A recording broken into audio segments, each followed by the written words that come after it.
ಎಲ್ರಿಗೂ ನಮಸ್ಕಾರ. ನಾನು ಒಂದೇ ಒಂದು ಲೈನ್ ಹೇಳ್ತೀನಿ. ಈ ಊರಿಗೆ ಬಂದಿದ್ದಕ್ಕೆ ನನಗೆ ತುಂಬಾ ಹೆಮ್ಮೆ ಅನಿಸ್ತಾ ಇದೆ. ಯಾಕೆ ಅಂತಂದ್ರೆ ಈ ಊರಲ್ಲಿ ನಮ್ಮ ತಂದೆ ಮುಖ್ಯೋಪಾಧ್ಯಾಯರಿ ಕೆಲಸ ಮಾಡಿದ್ರು. ಯಾವಾಗನೂ ನಾವು ಹುಟ್ಟಿರ್ಲಿಲ್ಲ, 63-64 ಇಸ್ವಿ ಇರ್ಬೋದು. ಅಷ್ಟೇ ಅಲ್ಲ, JH ಪಟೇಲ್ ಅವರು ಹಾಗೂ ಚಿದಾನಂದ ಮೂರ್ತಿಗಳವರು ನಮ್ಮ ತಂದೆಯವರ ಶಿಷ್ಯರು ಅಂತ ಹೇಳ್ಕೊಳ್ಳೋಕೆ ನನಗೆ ಹೆಮ್ಮೆ ಅನ್ಸುತ್ತೆ. ಅದೇ ರೀತಿ ನಾನು ಕೂಡ ಪ್ರಾಥಮಿಕ ಶಿಕ್ಷಣವನ್ನ ಬಸವಪಟ್ಟಣ ಮತ್ತು ಚನ್ನಗಿರಿಯಲ್ಲಿ ಮುಗಿಸಿದ್ದೆ. ಹೀಗೆ ನಾನು ಈಗ ಚನ್ನಗಿರಿ ತಾಲೂಕಿನ ತ್ಯಾವಣಗಿಗೆ ಬಂದಿರೋದು ತುಂಬಾ ಹೆಮ್ಮೆ ಅನಿಸ್ತಾ ಇದೆ. ಈಗ ಚುಟುಕು ವಾಚನ ಮಾಡ್ತಾ ಇದ್ದೀನಿ. ಮೊದಲನೇ ಚುಟುಕು, ಪರೋಪಕಾರ. ಇದ್ದಾಗಲೇ ಮಾಡು ಪರರಿಗುಪಕಾರವನ್ನು ಹುಟ್ಟಿಸಿದ ದೇವರು ಮೆಚ್ಚುವಂದದಲ್ಲಿ.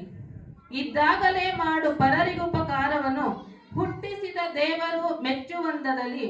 ಅದು ಸಾಧ್ಯವಾಗದಿರೆ ಬೇಡ ನೀ ಸುಮ್ಮನಿರು.